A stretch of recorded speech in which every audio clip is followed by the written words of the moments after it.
You will agree with me that the most important element in every organization is the human beings in such organization. And when I say human beings, I mean the employees who ensure such organizations remains afloat, ensuring that there is a going concern in such organization. You will not deny the fact that even if there is this wave of the artificial intelligence, you still need the human capacity to help automate, to help control such artificial intelligence so that at the end of the day, optimum maximization of such organization will be achieved. Now, the question is, why do these employees tend to leave the organization within a short period of time? Over the years, statistics have shown that majority of these employees, before you know it, other than within 6 months, within 1 year, they have left their organization and they are going for another organization. And this has created mayhem, serious panic within employers because it is difficult for such employers to be recruiting for a particular position without having steady stability in such organization. And this has created a lot of issues. Today we are going to be looking at some of the issues that is really plaguing employees, that is making them to resign, or should I say leave their current organization after spending a couple of months or 6 months or 1 year, as the case may be. My name is John, and I officially want to welcome you to the Corporate Blue Room podcast. That our topic today is, why do employees tend to resign at a very little or no time after spending few months in such organization? Organizers or employers have checked over the years, and they are really concerned to the extent that they really want to know what is actually causing employees to leave their organization within little or no time without even giving proper notice to such organization, to such employers.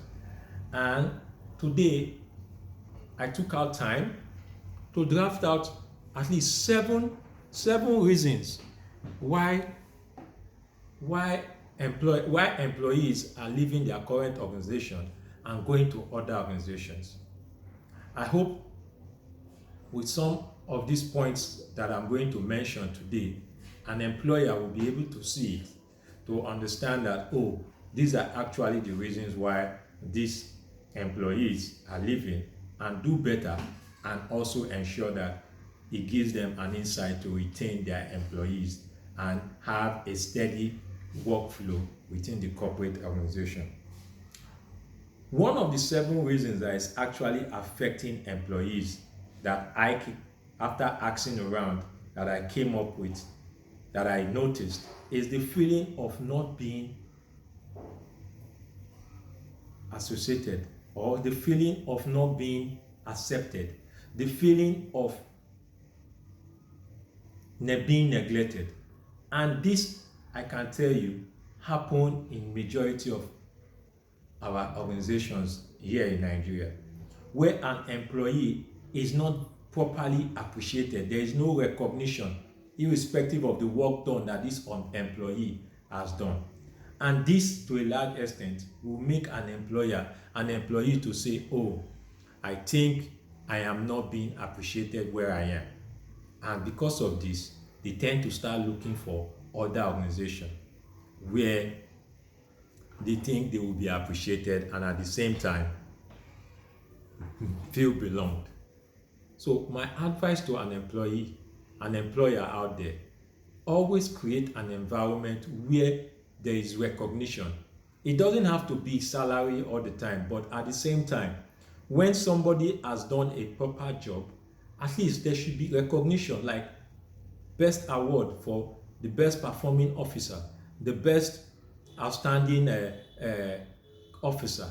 Things like this will go a long way to help push that belonging among the employees, and you start seeing that employees start believing in your ideas that this company has, the values, so that this organization will have the opportunity to strive further and have stability.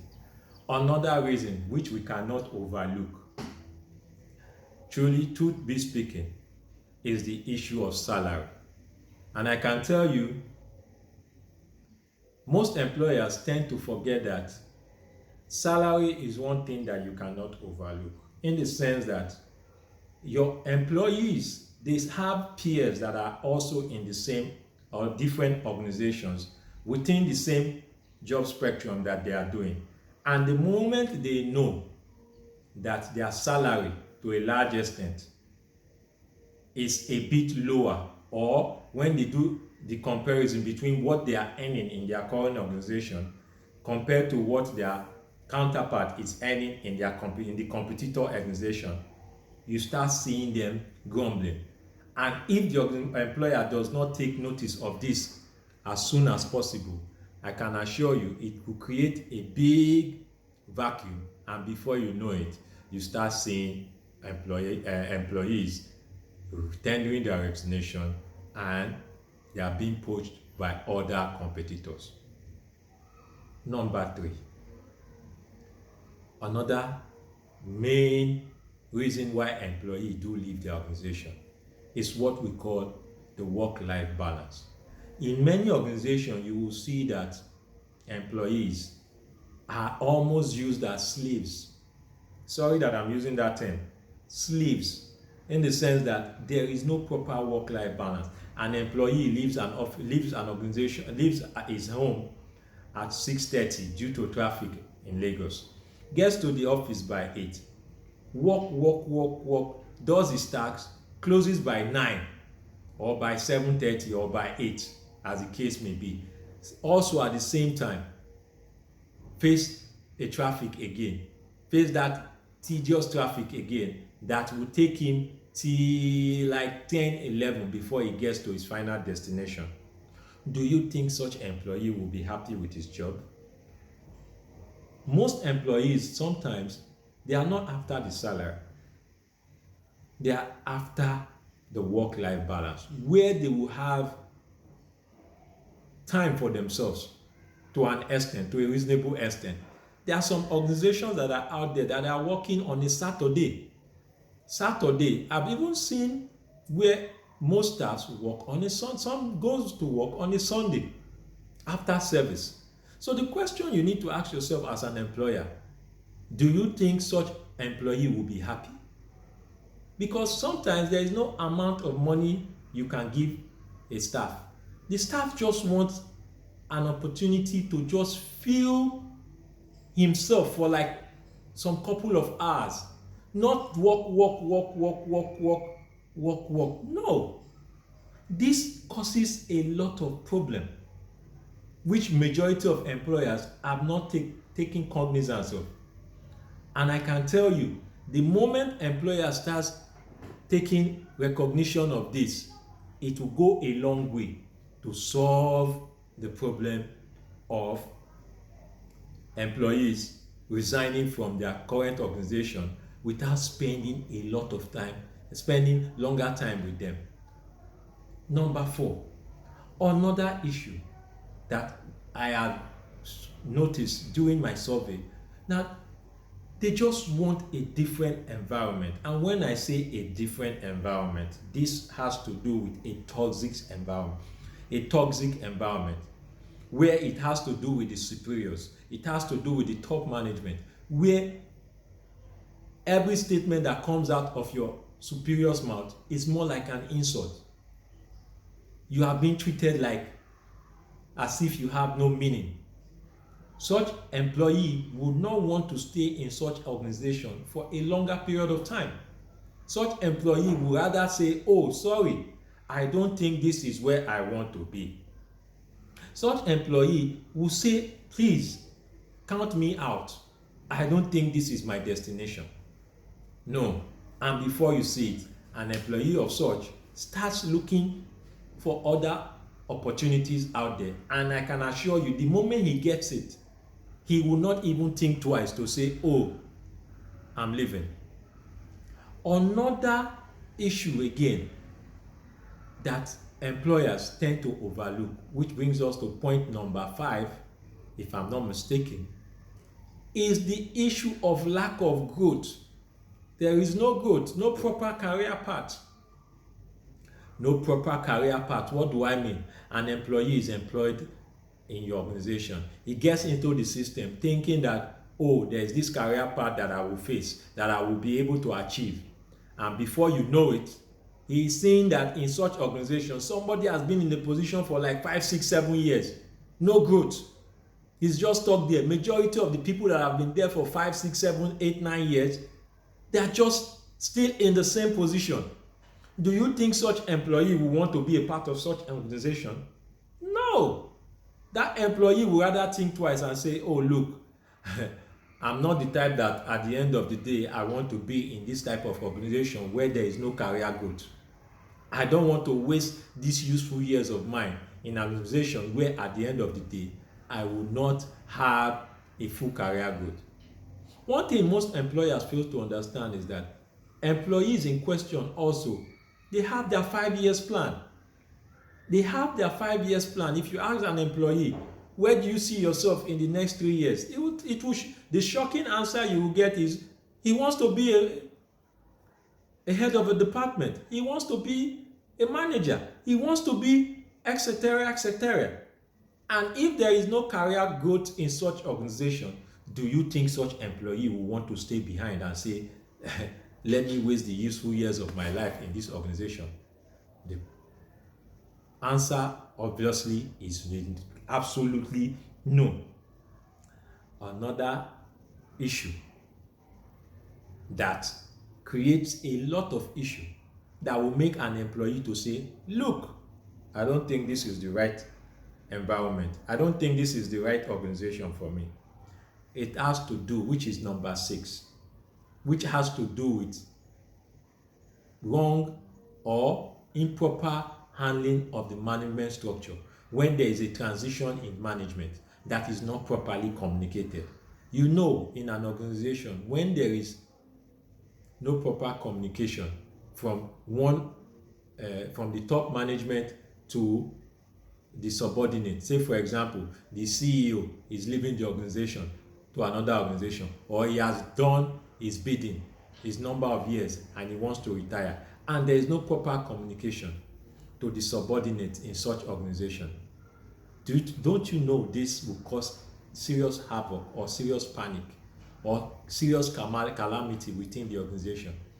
Because what the staffs, they do not know, they will start saying it as a threat, and they will start having that second doubt, like, I think this is not the right place, because if the top management are leaving, who are we? So an employer or corporate organizations or entities, corporate entities should ensure that when there is a transition in management, there should be proper communication so as to help dilute any form of panic, any form of distress among the employees, so that they would feel belong. They will understand that it is just a normal going concern, and they will not want to have that fear of saying, oh, let me start going to another, or let me start dusting my resume and start looking for another job. And finally, another one or another point that makes an employee to say, I don't think I can be in this organization, is when there is unrealistic targets, unrealistic goals given to such employees. There is nothing more daunting or nothing more damaging than an employee that is given a target that is not achievable. When an employee is given a target that is not achievable, you will see that no matter what the employee does, he will not even be able to even achieve 50% of such tasks. And before you know it, it becomes something that will be weighing the employee down. There is no employee, to a large extent, that will not want to excel in his organization, that will not want recognition, that will not want an avenue where he or she is categorized as, oh, someone that is actually excelling, somebody that is performing, that knows how to handle his tasks, somebody that knows how to meet the objective that has been given to him or her during his appointment as an employee of the organization. So, to wrap it up, employers, corporate entities, entrepreneurs that are employing staffs, please look at these 7 points. Whichever one is affecting your organization, please take drastic action and try as soon as possible to rectify this issue so that you will have stability, you will have growth among your staffs, because you cannot deny the fact that it takes a whole lot of effort to recruit new staffs, and not only that, to impact the knowledge once again into that staff. So every employer that understands the rudiment of business wants to ensure that his staff that he has invested in, he keeps that staff for a longer period of time so that the organization becomes profitable. It's your boy once again. Please like, subscribe, comment, and please tell a friend to tell a friend. The name of the podcast is the Corporate Blue Room, and I'll be bringing matters that affects the corporate world to you on a day-to-day basis, as God's willing. And until I see you in the next one, please remain blessed, and you know the slogan. Bye.